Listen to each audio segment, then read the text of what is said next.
Hello, welcome to a new edition of the Right Wing Populist Podcast. I am the Right Wing Populist. So today, I want to break down the big, beautiful bill. It passed the House yesterday, and Trump is going to sign it today, and the bill's final, so I finally have a breakdown. Is the bill really beautiful? Trump keeps saying how beautiful the bill is beautiful. A beautiful bill, the bill is beautiful. Big, beautiful bill. Trump keeps saying that. Is he actually right about that? I guess we'll find out. Before I get into that, please remember to subscribe, whether it's on YouTube, Apple Podcasts, Spotify, wherever the hell you can get your podcasts. Please subscribe. I really appreciate it. So let's start off on probably the most important part of the bill, at least arguably, is the tax cuts. The number one priority of pretty much all Republicans in Congress and Trump himself was to extend the Trump tax cuts. The Trump tax cuts were passed during his first term, and they were set to expire at the end of this year. Because of, I believe, the tax cuts were first passed also through reconciliation. And the whole point of reconciliation is that essentially they set to expire. That's how you can get away with passing it without 60 votes. You just need a simple majority. But because it was passed that way, reconciliation, it means, they were set to expire soon because that's how that works.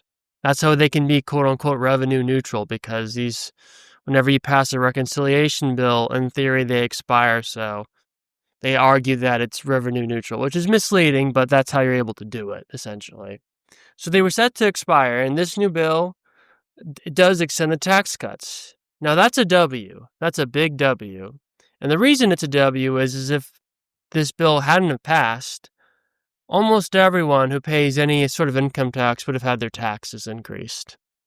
Okay, a lot of working families who are, middle class or, maybe a little lower middle class, pay income taxes, it would have been one of the biggest tax increases in recent years, for sure. And that would have been very bad for working families. It would have been bad politically for Trump, obviously, but just forget the politics of it.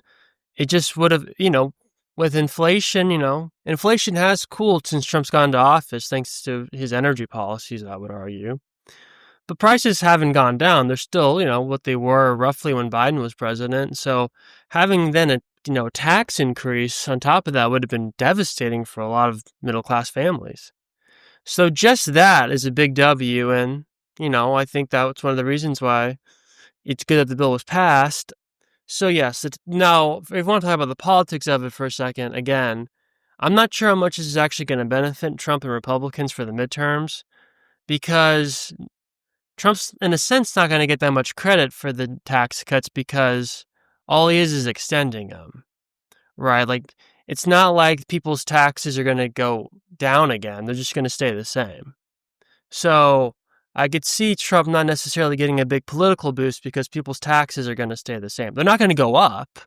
And to the extent people understand that this bill prevented their taxes from going up, that could help them. But I think for a lot of people, their taxes are going to stay the same. So I'm not sure how much that's going to help Republicans politically. But, Trump, he still, despite what David Pakman would say, Trump still has it. He's still with it. And he's one of the best marketers out there. So I'm pretty sure he's going to try to drive that message as much as possible as we get closer to the midterms. But I did want to leave that caveat. I'm not sure how much politically the tax cuts extensions will actually help Republicans, but we'll see. The second thing it does is that it raises the salt deduction cap from $10,000 to $40,000. For those who don't know, that simply means, the salt deductions means, if you live in a high tax state like California or New York, you pay higher, income tax, sales taxes, property taxes. What that simply means is that you can as long as you're making under $500K a year, you can take as much of a $40,000 deduction on your federal income taxes. Again, I think that's a W. For a lot of Americans, it's not going to benefit necessarily, not a lot of working Americans, I'll admit. But I still think overall, if you live in a high tax state and, you're paying all these ridiculous taxes, particularly in blue states like New York, like California, like New Jersey, for example, being able to take up to $40,000 at 4 times increase than it was previously on your federal income taxes, I think, again, is a W. Again, I'll admit that certainly, and this isn't going to benefit like some of your lower wage working class people, like waiters, or maybe some delivery drivers. But overall, I support whether you're working class or not. I support because there's a lot of middle. Look, if you live in California and you live in New York, if you make $100K a year, that is working. I mean, that is middle class in a lot of areas. I mean, that's just to be kind of blunt about it. Relative to the state itself, I mean, $100K a year if you're living in Los Angeles isn't exactly. I hate to say this, but it's not actually that much money. So being able to make, a deduction, I think is totally fair. So again, I think the SALT deductions is a W. Now let's get to some of the main promises Trump had in his campaign. So there is a quote unquote, they do have a quote unquote no tax on tips, but they made it more convoluted than they should have. So you can basically get a tax refund up to $25,000 through 2028. But that only applies if you're through your income taxes, right? You could apply for the deduction. But for a lot of working class people who get tips, a lot of them, at least a third of them, don't even pay income tax. So it's not going to impact them at all, basically, because there's no income tax for them there's no taxes for them to deduct from. So I'm not a fan of it, and it's only up to $25,000 a year. So now for 2/3 of people, you are going to be able to deduct that from your taxes, which is good, and it's keeping the spirit of what Trump promised. But I would have liked a true no tax on tip policy that impact people whether you're paying income tax or not. Plus, even to the people who can do these deductions, it's not going to be in their paycheck right away. They're going to have to wait, for, until they file their taxes for them to get their, get their refund. So not the best, but still good overall. The reality is a lot of these people in Congress don't necessarily care about working class people not getting their tips taxed. So they didn't put as much effort into this as I think they should have. So overall, it's a positive. It's better than it was previously because like 2/3 of working people will be able to get their taxes deducted from their tips, which is great. But it could have been better. And they do have a $25,000 cap, which I don't think there really should be any cap on it, to be honest, just based on what Trump promised. So overall, it's a positive, not great, but good overall.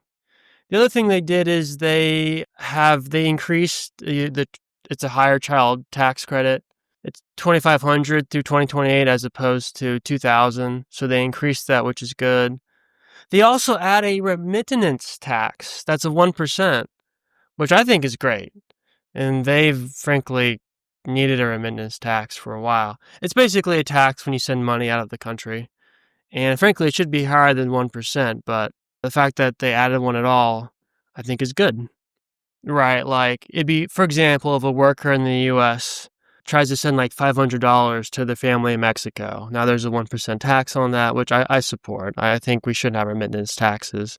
So frankly, like I said, I think it should have been higher, but I think 1% is fair.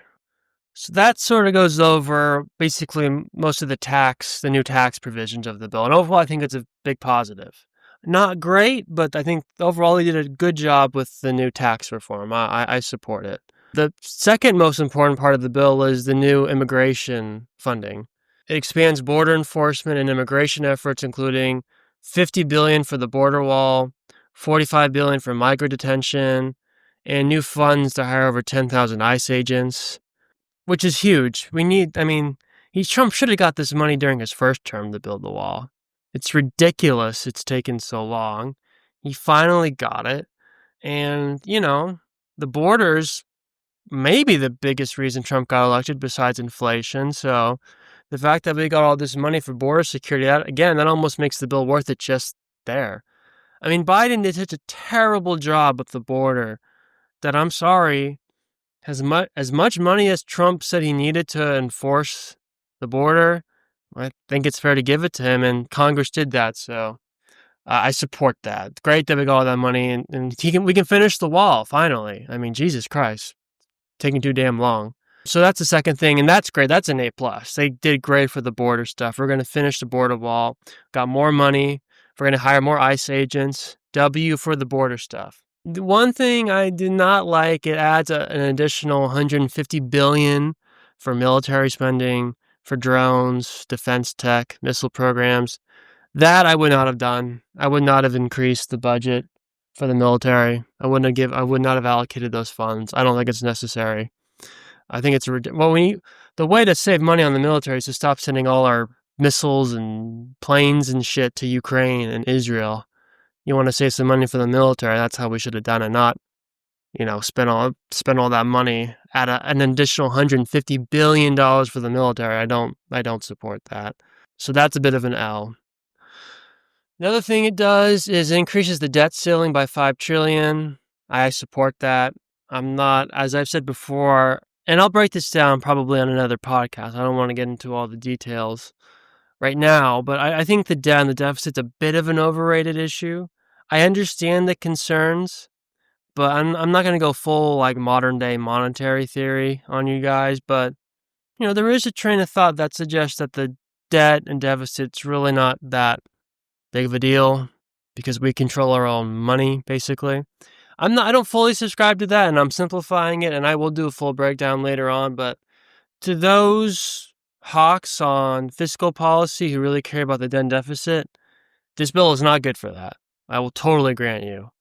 It's not good for that, but again, that's not an issue I care about that much, and I will have a breakdown of why later on in a later podcast, but if that is an issue you care about, the bill, just based off this military spending alone, it's not great.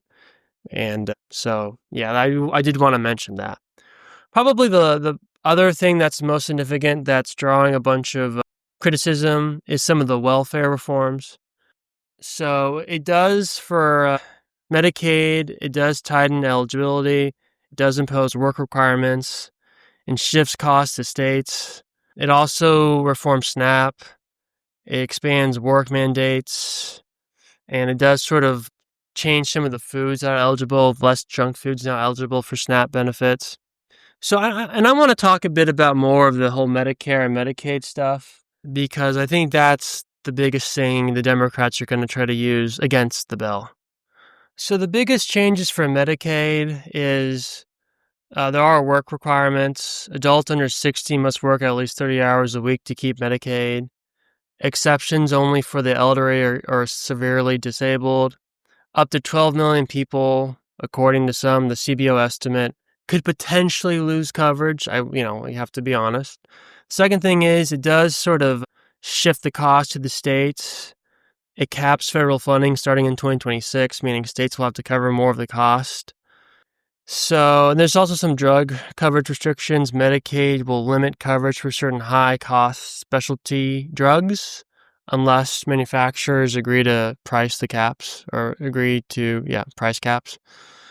So I'm not against having work requirements for Medicaid, but I think I wouldn't have had a 30-hour cap. I would have done a 20.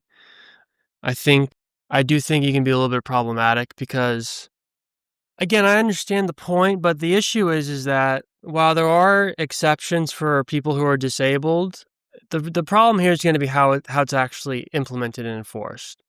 There's a way this could be enforced where it really could lead to over 12 million people potentially losing Medicaid coverage, and that would be problematic.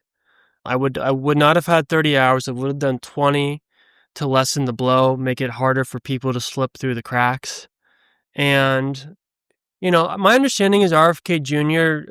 had a big role in sort of addressing this part of the bill having to do with Medicare and Medicaid. And for the issue for Medicare, there's really not that many changes other than that wealthier seniors will have to pay more in premiums. I don't think that's the biggest deal. So I actually don't think the Medicare cuts are really that significant at all. But the Medicaid stuff could politically backfire on the Republicans. So yes, I would not have done a 30-hour requirement for Medicaid. I would have done just 20. But that is and I understand the reason why Republicans are doing it, because they're trying to root out fraud, because there are people who aren't trying to work at all, who are just trying to leech off the government. That is a real thing. So I understand that, but you know, there's some people it's just not feasible for whatever reason, whether they have mental health issues or, like I said, they are disabled or at least partially disabled. And based off the bill, there are concerns that people will be able to slip through the cracks. Right, because remember, there are a lot of people who work gig jobs or don't properly, record their income. And, it's going to be harder for them to prove, even if they are working 30 hours a week. Like if you're an Uber driver or, you're doing Uber Eats or DoorDash, it's going to be harder for you to prove that you are working 30 hours a week. It just is. And that is problematic. And also, there are disability exceptions, but you have to have, has to be deemed formally that you're too medically frail or severely disabled by a physician or through Social Security disables or SSI standards, and you have to submit proof to the government. I'm just saying this bill will likely result in some people who should have Medicaid probably not having it after this bill, particularly if you work as a gig in the gig economy, you sort of freelance, or people who may have a disability but can't necessarily prove it, or, the sort of borderline based off their requirements. So enforcement of the new Medicaid rules is really important. I trust RFK Jr., and he did play a role in crafting this part of the legislation. I don't think the cuts are as bad. I don't think work requirements in principle are bad. I would have formatted it differently. I think the 30-hour work requirements is problematic. I would have done no more than 20. And I could see this is the weakest part of the bill, in my opinion, is the cuts to Medicaid specifically. The SNAP reforms aren't that great, but I don't, them wanting you to buy less junk food with SNAP benefits, I'm not against, really. I understand why. But the Medicaid stuff is not great. I'll just be honest. That is the weakest part of the bill to me. Weaker than the deficit spending. I don't care about the deficit spending. So Republicans have to be very careful how they enforce it. So that's the biggest red flag to the bill. But overall, I think the bill is positive. I wouldn't quite say it's beautiful like the president said, because I'm not the biggest fan of how they handled Medicaid. And even though I'm not personally as concerned about the deficit, a lot of Republicans are, and this does not help the deficit at all. But overall, extending the tax cuts is huge. Getting the money for the border is huge. Basically, implementing Trump's promises on no tax on tips. And, also there are provisions about Social Security where seniors can get basically a $6,000 credit off their taxes for Social Security. That's a positive. So a lot of Trump's campaign promises are more or less being kept in this bill. So overall, it's a good bill. Is it beautiful? Honestly, I wouldn't say it's beautiful. I probably would have been better if they could have had an extra 2 or 3 months to be a little bit more clever in how they wrote the Medicaid stuff. Maybe not add all that money to the military industrial complex. I don't think they needed an additional $150 billion. I think that's a little absurd. But overall, the bill delivers. It delivers on what Trump ran on. Most people, their taxes they're going to benefit from some of the new SALT deductions, new child credit. If you work in the food industry or any other industry that has tips, you will be able to the vast majority of people will be able to get deductions from their taxes for their tips. So overall, it's a W bill, but it's not beautiful. Like, I'll be honest, it's not a beautiful bill. It's a big, decent/good bill. Big, decent/good bill. Not a beautiful bill, but it's a good bill. And it also frees Trump up politically now. He has more political capital, in a sense, to use. He doesn't have to just worry about the bill now. We don't have to worry about the stupid Iran war either. So Trump's political capital can go back to more trying to deport people. There's other things probably legislatively that, Speaker Johnson's talking about doing a second reconciliation bill in 2026. We'll see if that actually happens. I kind of don't believe that, but we'll see. But overall, good bill. Happy it passed. The Democrats are fear-mongering way too much about the Medicaid stuff, although it is not perfect. They could have done a better job with it. Don't get me wrong. But, having work requirements in principle is not a bad idea. We don't want people leeching off the government, and that's important to remember. Anyway, thanks for listening to my breakdown of the big, beautiful bill. I hope I gave you some new insight or extra insight that you didn't know previously. Please subscribe to the podcast. I hope you guys have a happy 4th of July. Talk to you later.